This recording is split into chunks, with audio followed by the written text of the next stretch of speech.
ದಯಮಾಡಿ ಯಾವ ಹೂವಾಪೋಗಳಿಗೂ ನನ್ನ ಸೆಲೆಬ್ರಿಟಿಗಳು ಕಿವಿಗೆ ಹಾಕೋಬೇಡ್ರಿ. ಈಗ ಮೊನ್ನೆದು ಒಂದು ಇದಿತ್ತು, ಏನೋ ಯಾರೋ ನಿರ್ಮಾಪಕರು ಕೊಟ್ಬಿಟ್ರು, ಹಂಗೆ ಹಿಂಗೆ ಅದು ಇದು ಎಲ್ಲ. ಹೌದು, 101%. ಯಾಕಂದ್ರೆ ಸೂರಪ್ಪ ಬೊಬ್ಬ ಅವ್ರಿಗೆ ಆಕ್ಚುಲಿ ವಾಪಸ್ ಕೊಟ್ಟಿದ್ದು ಏನಕ್ಕೆ ಅಂತಂದ್ರೆ, ಸೂರಪ್ಪ ಬೊಬ್ಬ ಅವ್ರು ಆಕ್ಚುಲಿ ನಂತರ ಸಿನಿಮಾ ಮಾಡಕ್ ಬಂದಾಗ ಅವ್ರು ತುಂಬಾ ಕಮಿಟ್ಮೆಂಟ್ಸ್ ಏನೋ ಇತ್ತು ಪಾಪ. ಸೊ ಸಿನಿಮಾ ಆದ್ರೆ ನನ್ನ ಕಮಿಟ್ಮೆಂಟ್ಸ್ ಎಲ್ಲ ಇದಾಗುತ್ತೆ ಅಂತ. ಯಾಕಂದ್ರೆ ಇಂಡಸ್ಟ್ರಿಲಿ ನನಗೆ ಗೊತ್ತಿರೋರು ಒಬ್ರು ತುಂಬಾ ಪರಿಚಯ ಇರೋರು, ಅವ್ರನ್ನ ಕರ್ಕೊಂಡ್ಬಂದು ಹಿಂಗಿದೆ ದರ್ಶನ ಮಾಡೋಣ, ಸರಿ ಅಣ್ಣ ಮಾಡ್ಕೊಡ್ತೀನಿ ಅಂತ. ಬಟ್ ಈಗ ಆಕ್ಚುಲಿ ಈಗ ನಡೆದಿದ್ದು ನಿಮಗೂ ಗೊತ್ತು, ಯಾಕಂದ್ರೆ ಟೈಮ್ ಎಲ್ಲ ವೇಸ್ಟ್ ಆಗೋಯ್ತು. ಈ ಟೈಮಲ್ಲಿ ಮತ್ತೆ ಅವ್ರ ದುಡ್ಡನ್ನ ಇಟ್ಕೊಳ್ಳೋದ್ರೆ ಪಾಪ ಅವ್ರಿಗೆ ಇನ್ನೂ ಕಮಿಟ್ಮೆಂಟ್ ಜಾಸ್ತಿ ಆಗುತ್ತೆ. ಸೊ ಅದಕ್ಕೋಸ್ಕರ ಸರ್ ನಿಮ್ಮ ಕಮಿಟ್ಮೆಂಟ್ ತೀರಿಸ್ಕೊಳ್ಳಿ. ಸೊ ಮುಂದಕ್ಕೆ ಒಂದು ಒಳ್ಳೆ ಸಬ್ಜೆಕ್ಟ್ ಸಿಗ್ದಾಗ ಖಂಡಿತ ಮಾಡೋಣ ಅಂತ ಅಷ್ಟೇ. ಆಮೇಲೆ ನಾನು ಪ್ರೇಮ್ ಖಂಡಿತ ಸಿನಿಮಾ ಮಾಡೇ ಮಾಡ್ತೀವಿ.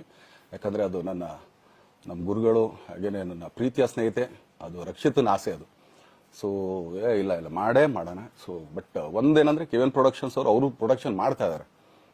ಸೊ ಪ್ರೊಡಕ್ಷನ್ ನಡೀತಾ ಇರ್ಬೇಕಾದ್ರೆ ಪುನಃ ಇನ್ನೊಂದು ಪ್ರೊಡಕ್ಷನ್ ಅಂದಾಗ, ಯಾಕಂದ್ರೆ ನನ್ನ ಒಂದು ಅನಿಸಿಕೆ ಅಂತಂದ್ರೆ, ಯಾವ ನಿರ್ಮಾಪಕ ಆಕ್ಚುಲಿ ಈಗ ಯಾವ್ದು ಪ್ರೊಡಕ್ಷನ್ ಇಲ್ದೇನೆ ಸುಮ್ಮನೆ ಇದ್ರೆ ಅಂತವ್ರ ಜೊತೆ ಕೆಲಸ ಮಾಡೋರು. ಯಾಕಂದ್ರೆ ಪ್ರೊಡಕ್ಷನ್ ನಿಮಗೂ ತುಂಬಾ ಚೆನ್ನಾಗಿ ಗೊತ್ತು. ಇವಾಗ ನಡೀತಾ ಇರೋ ಒಂದು ಇದರಲ್ಲಿ ಒಬ್ಬ ನಿರ್ಮಾಪಕ ಇವತ್ತು ಅಡ್ವಾನ್ಸ್ ಕೊಟ್ಟೋದ್ರಿಂದ ಹಿಡಿದು ರಿಲೀಸ್ ಆಗೋ ತನಕ ಆತನ ಕೆಲಸ ತುಂಬಾ ಇದೆ. ಬರೀ ದುಡ್ಡೊಂದು ಒಂದ್ಸದೇ ಅಲ್ಲ, ಸೊ ಎಲ್ಲ ಇದರಲ್ಲೂ ಕೂಡ. ಸೊ ಆದ್ರಿಂದ ಅಷ್ಟೇ, ಇನ್ನು ಅದು ಬಿಟ್ಟು ಇನ್ನೇನು ಆ ಥರದ್ದೇನಿಲ್ಲ. ಸೊ ಇದೊಂದು ನಾನು ಹೇಳ್ಬೇಕು. ಆಮೇಲೆ ನಿಮ್ಮ ಪ್ರೀತಿ, ಅಭಿಮಾನ, ಪ್ರೋತ್ಸಾಹ ನನ್ನಂತೊಂದ ಮೇಲೆ ಇರೋದಕ್ಕೆ ನಾನು ಯಾವತ್ತೂ ಚಿರಋಣಿ ಆಗಿರ್ತೀನಿ. ಯಾಕಂದ್ರೆ ನಿಮ್ಗೆ ಯಾವುದೇ ಕಾರಣಕ್ಕೂ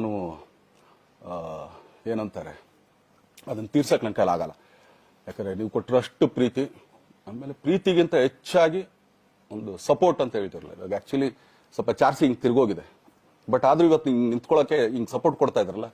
ಸೊ ಅದಕ್ಕೆ ನಾನಾಗ್ಲಿ ನನ್ನನ್ನ ನಂಬ್ಕೊಡೋರು ಎಲ್ಲರೂ ಕೂಡ ನಿಮ್ಗಳಿಗೆ ಚಿರಋಣಿ ಅಂತ ಹೇಳಕ್ ಇಷ್ಟಪಡ್ತೀನಿ. ಆಮೇಲೆ ಈ ಮುಖಾಂತರ ನಾನು ಒಂದು 3 ಜನಕ್ಕೆ ತುಂಬಾನೇ ಥ್ಯಾಂಕ್ಸ್ ಹೇಳಬೇಕು. ಎಸ್ಪೆಷಲಿ ನಮ್ಮ ಹೀರೋ ಧನ್ವೀರ್ ಅವ್ರಿಗೆ. ಯಾಕಂದ್ರೆ ಆತ ಪಾಪ ಯಾವಾಗ್ಲೂ ಜೊತೆಲೇ ಇದ್ದು ನಮ್ಮೊಂದು ದೊಡ್ಡ ಬೆನ್ನೆಲುಬು, ಮಾರಲ್ ಸಪೋರ್ಟ್ ಆಗಿದ್ದು. ಸೊ ಧನ್ವೀರ್ ಅವ್ರಿಗೂ ಥ್ಯಾಂಕ್ಸ್. ಹಾಗೇನೆ ನಮ್ಮ ಬುಲ್ಬುಲ್ ರಚಿತಾರಾಮ್ ಅವ್ರಿಗೂ ತುಂಬಾನೇ ಥ್ಯಾಂಕ್ಸ್.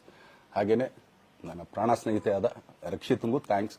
ಆಮೇಲೆಲ್ಲ ನನ್ನ ಸೆಲೆಬ್ರಿಟಿಗಳಿಗೂ ಅನಂತ ಧನ್ಯವಾದ